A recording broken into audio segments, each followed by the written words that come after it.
Equation है 3x minus 4y minus 16, इसे y is equal to mx plus c में convert करते हैं।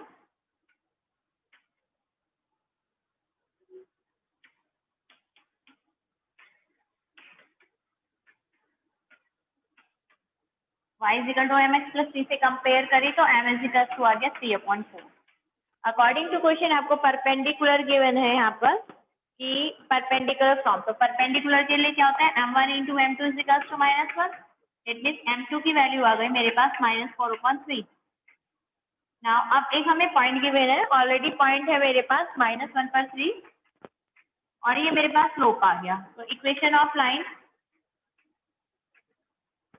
y minus y1 is equal to mx minus x1, y minus y1 is equal to mx minus x1। Cross multiply करिए and equation find कर लीजिए आप लोग यहाँ से। Ma'am 4x plus 3y is equal to 5। 4x plus 3y is equal to 5। एक equation given है, इसे इक्वेशन नंबर 1 लिख लेते हैं और जो अभी फाइंड करी इसे इक्वेशन नंबर 2 लिख लेते हैं। नाउ क्वेश्चन में आपसे पूछा गया है find the coordinate of foot of the perpendicular, that is जहां पर ये दोनों लाइन एक दूसरे को टच कर रही है, क्योंकि ये लाइन इस तरह से बनी हुई है तो इस पॉइंट पर टच करें ना, तो इस पॉइंट P के कोऑर्डिनेट फाइंड आउट करने। तो दो इक्वेशन है हमारे पास, तो हम कोई भी अलजेब्रिकल मेथड लगा दें, एलिमिनेशन सब्स्टिट्यूशन, ये जो आपका मन करे उससे हम कर लेंगे इक्वेशन 1 और 2। ना इक्वेशन नंबर 1 में हम लोग 3 से इंटू कर देते हैं, इक्वेशन नंबर 2 में हम लोग 4 से इंटू कर लेते हैं। Multiplied by equation 1 multiplied by 3 in equation 1 and 4 से करते हैं इक्वेशन नंबर 2 में। 3 3 are 9, 3 4 are 12 and 16 3 are 48। 4 से करा हमने, 4 4 are 16, 4 3 are 12 and 4 5 are 20।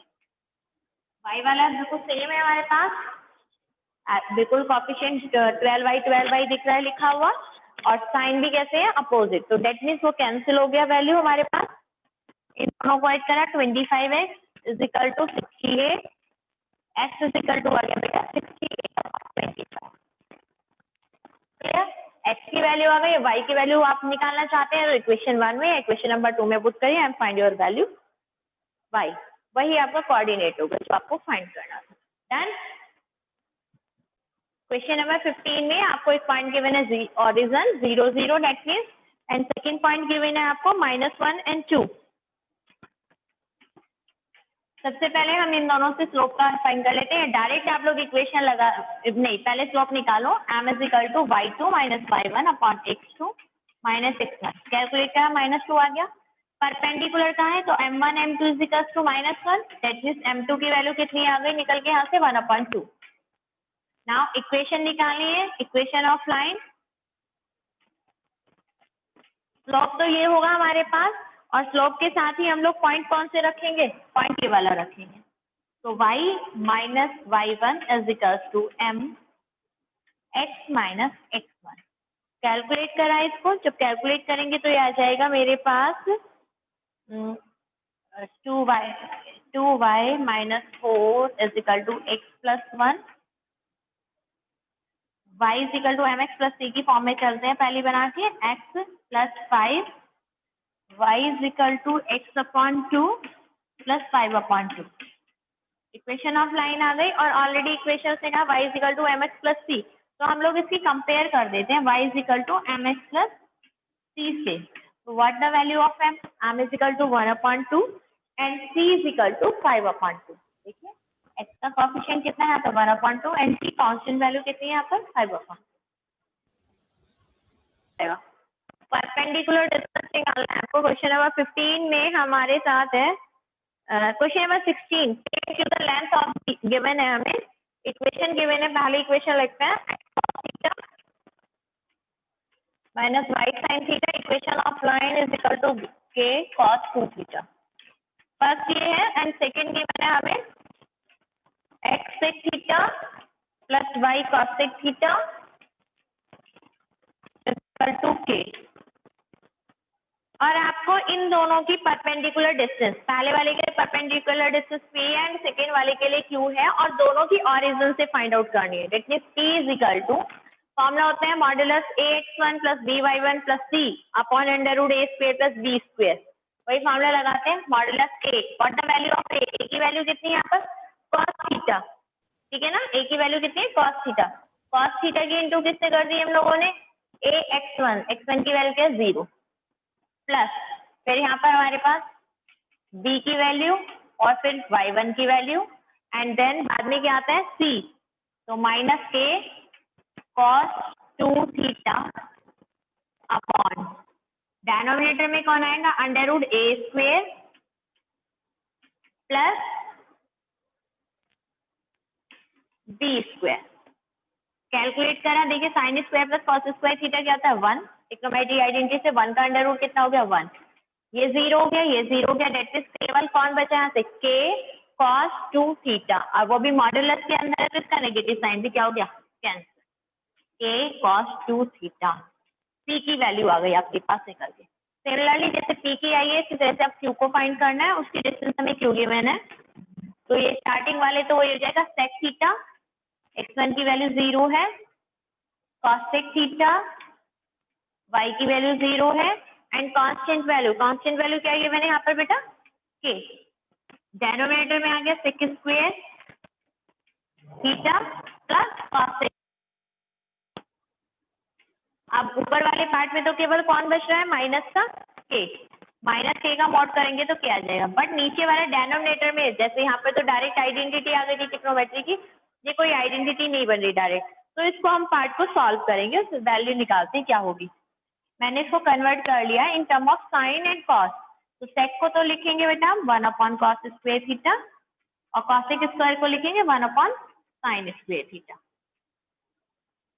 Mod के नेगेटिव साइन हट गया इससे, नीचे आ गया हमारे पास LCM cos square theta into sine square theta, और यहाँ आ गया sine square theta plus cos square theta. जब हम लोगों ने एलसीएम कैलकुलेट किया, sign square theta plus cos square theta की वैल्यू 1 होती है, और इसमें जब अंडर रूट का साइन लग रहा है तो अंडर रूट से स्क्वायर क्या हो जाएंगे कैंसिल, और ये ऊपर आ जाएगा, डेट मींस ये वैल्यू आ जाएगी k cos theta into sine theta.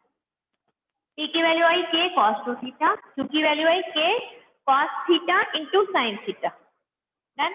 अब हमारे पास जो हमें प्रूव करना है p square plus 4q square equal to k square, उसका LHS ले लेते हैं हम लोग। LHS है मेरे पास p square plus 4q square. Now जो अब हमारे पास वैल्यूज आई है यहाँ से, ये वैल्यूज यहाँ पर क्या कर दी जाए पुट, तो p की वैल्यू तो हो गई k स्क्वायर 4 स्क्वायर 2 थीटा, और यहाँ हो गया बेटा 4, अब q स्क्वायर की यहाँ पे वैल्यू रखी तो ये भी हो गया k square cos square theta and sign square theta. Clear? यहाँ पर हम लोग जब मल्टीप्लाई कर लेंगे इसमें, अब आप एक चीज ऑब्जर्व करें, यहाँ पर आपको साइन 2 थीटा का फॉर्मूला याद है, साइन 2 थीटा का फॉर्मूला होता है मेरे पास 2 sin theta cos sine theta cos theta. शाबाश बेटा, अगर मैं यहाँ से साइन थीटा कॉस थीटा की वैल्यू निकालूं तो क्या चाहिए साइन 2 थीटा अपॉन 2 ना, तो मैं यहाँ पर ही पहले ये वैल्यू पुट कर दूं इस जगह पर के साइन 2 थीटा अपॉन 2, तो देखो यहाँ पर क्या चेंज हो जाएगा मेरे पास के square sine square 2 theta upon 4 से 4 कैंसिल हो गया, के स्क्वायर कॉमन आ गया, जब आप के स्क्वायर कॉमन लेंगे तो बचा cos square 2 theta plus sine square 2 theta है, और इसकी वैल्यू क्या होती है आइडेंटिटी से 1, तो आगे हमारे पास के स्क्वायर, हमें के स्क्वायर तो लेकर आना था, यहाँ पर हमने साइन 2 थीटा का फॉर्मूला यूज कर लिया, वहां से इन दिस क्वेश्चन सबसे पहले हम लोग बी और सी से स्लोप फाइंड आउट करेंगे बीसी का, तो 2 + 1 अपॉन 1 - 4, डेट मीन्स ये आ गया कैलकुलेट करके -1, क्योंकि ये परपेंडिकुलर है, m1 m2 = -1, तो m2 की वैल्यू कितनी हो गई 1। अब आपके पास स्लोप है और एक पॉइंट है, पॉइंट कौन से वाला है 2 and 3, तो हम AD के लिए इक्वेशन ऑफ लाइन निकाल लें। इक्वेशन ऑफ लाइन किसके लिए बना रहे हैं हम, इक्वेशन आ AD। गई एडी की। हाँ, y minus y1 equals to m x minus x1। Calculate करा तो ये हो गई x minus y plus 1 is equal to 0। Then इतना वर्क हम लोग को आता है बहुत अच्छे से करना। Yes ma'am. Equation of BC find out करते हैं, तो डायरेक्ट लगा देते हैं y माइनस y1 की वैल्यू कितनी है, 4 y माइनस y1, तो कौन सी लो इसमें y1 की वैल्यू -2। ये मैंने फॉर्मूला लगा रही हूँ इसमें, y minus y1 is equal to y2 minus y1 upon x2 minus 2 points वाला फॉर्मूला अप्लाई कर देते हैं इसके अंदर। y minus 2 is equal to m की वैल्यू आ जाएगी मेरे पास 2 plus 1 upon 1 minus 4 x minus x1। It means y minus 2 या कैलकुलेट करके 3 अपॉन माइनस 3, यहाँ पे -1 ही आएगा, तो ये इक्वेशन आ जाएगी x माइनस y1 की वैल्यू तो -1 है। y1 की वैल्यू -1 +1 हो गया, और यहाँ पर हमारे पास x1 की x माइनस 4 है। ठीक है, कैलकुलेट कर लेते हैं। कैलकुलेट करो कितना आएगा, y माइनस, हमारे पास पूरा कैलकुलेट करके इक्वेशन फाइंड करो। इक्वेशन क्या आ जाएगी हमारे पास, कैलकुलेट करने के बाद हमारे पास इक्वेशन आएगा x plus Y is equal to 3। Perpendicular distance के लिए p is equal to mod ax1 plus by1 plus 3 upon under root a square plus b square. Mod a की वैल्यू कितनी है 1 और x1 की वैल्यू कितनी है 2, तो 1 इंटू 2 प्लस b की वैल्यू कितनी है 1 और y की वैल्यू कितनी है 3, c की वैल्यू कितनी हो गई -3 upon under root 1 square plus 1 square. Calculation करो, इसका आंसर फाइंड कर लीजिए। कैलकुलेट करके कितना आ जाएगा 2 plus 3 minus 3 upon under root 2, that means 2 upon root 2। Rationalise करेंगे तो केवल √2 यूनिट, √2 यूनिट आ जाएगा इसका आंसर आपका।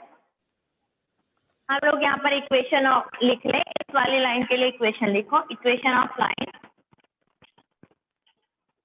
इंटरसेप्टिंग फॉर्म में दी है, तो x upon a plus y upon b is equal to 1 होगी, क्योंकि मुझे इस वाली लाइन की परपेंडिकुलर डिस्टेंस निकालनी है फ्रॉम ऑरिजिन। तो p is equal to mod ax1 वाला फॉर्मूला अप्लाई करेंगे। p इज इक्वल टू, यहाँ पर a की वैल्यू कितनी है 1 अपॉन a है, और यदि मैं इसके इंटू 0 से करूंगी 1 upon a into 0 plus 1 upon b into 0 and -1 upon mod whole square a square plus b square. याद है ना, ax1 plus by1 plus c की वैल्यू इधर आई तो -1 हो गई, डिनोमिनेटर में under root a square plus b square, यहाँ तक हो गया। अब ऊपर फाइनली ये दोनों 0 हो गए या -1 का मोड निकालूंगी तो केवल 1 रहा। डिनोमिनेटर में मैंने होल स्क्वायर ओपन कर दिया। अब होल स्क्वायर ओपन करने के साथ साथ मैंने एलसीएम भी ले लिया है यहाँ पर। ठीक है, एलसीएम भी कंसिडर कर लेते हैं।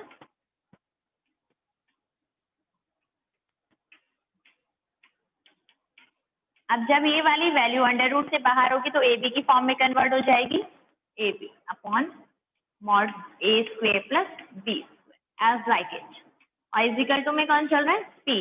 अब हम लोग क्यों ना इसमें ऑन स्क्वेयरिंग बोथ साइड कर ले, या इसको हम लोग इस भी फॉर्म में रख के चले, क्योंकि मुझे आंसर 1 अपॉन ए 1 अपॉन बी में लाना है, तो डेट मीन्स मैं इसको ऐसे ही रहने देती हूँ।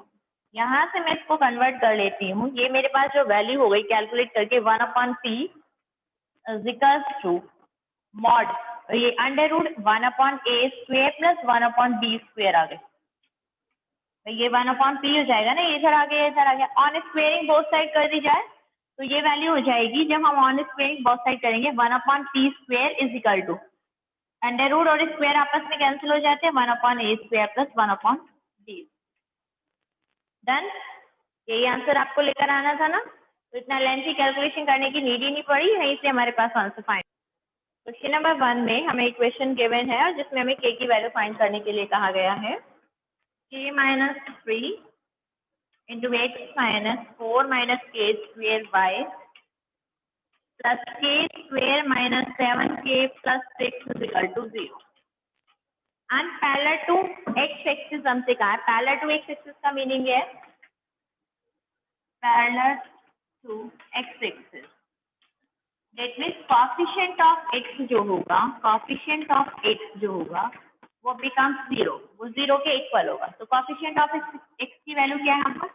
x minus 3 is equal to 0. Now k is equal to कितना गया? 3. इन सेकेंड पार्ट उससे बोला है पैरेलल टू y एक्सिस. ये फर्स्ट पार्ट हो गया. सेकेंड पार्ट की बात है पैरेलल टू y एक्सिस है, तो अब किस चीज का कोएफिशिएंट क्या हो जाएगा? y का 0 हो जाएगा. जब y की बात है तो 4 माइनस के square is equal to 0. That means k की 2 वैल्यूज ही आएंगी यहाँ पर, क्योंकि स्क्वायर है तो k is equal two plus minus 2. Now third case हमसे क्या आएगा? Passing through the origin. जब वो ओरिजिन से पास करते हुए जा रही है तो इन दिस केस अब क्या होगा? जब ओरिजिन से पास करेगी तो हम लोग क्या करेंगे? जो उसका कांस्टेंट टर्म है, दोनों जीरो होंगे. जो कांस्ट, हाँ ये दोनों जीरो जाएंगे. दैट मींस कांस्टेंट टर्म बची. In case of c x coefficient of x भी जीरो जाए, y भी. तो दैट मींस अब हम ये वाला पार्ट लेंगे, k square minus 7k plus 6 is equal to 0. Quadratic है, क्वाड्रेटिक की फॉर्म में है तो हम स्प्लिटिंग मेथड लगाएंगे. स्प्लिटिंग लगाएंगे तो k की कितनी वैल्यूज फाइंड होंगी? 2 वैल्यूज फाइंड होंगी. हम लोग यहाँ से k की 2 वैल्यूज फाइंड कर लेंगे. 6k से फैक्टर करिए, प्लस करने पर 7 आए, k square 6k minus k plus 6 is equal to 0. k common लिया, k minus 6 minus 1, k minus 6 is equal to 0, k minus 6 और k minus 1. That means answer आ गया k का यहाँ से 1 और 6. k is equal to 1 and 6. तीनों case clear. जब पैरेलल टू x था तो कोएफिशिएंट x 0 हो गया. जब पैरेलल टू y है तो y कोएफिशिएंट 0 हो गया. पर जब वो पासेस थ्रू द ओरिजिन से पास करिए तो x और y की जगह पर क्या पुट कर दिया यहाँ पर हमने? 0 0, क्योंकि ये सेटिस्फाइड करी होगी. जब यहाँ 0 गए, यहाँ 0 गए, तो ये वाली वैल्यू तो बची केवल, ये वाली वैल्यू 0 के इक्वल होगी.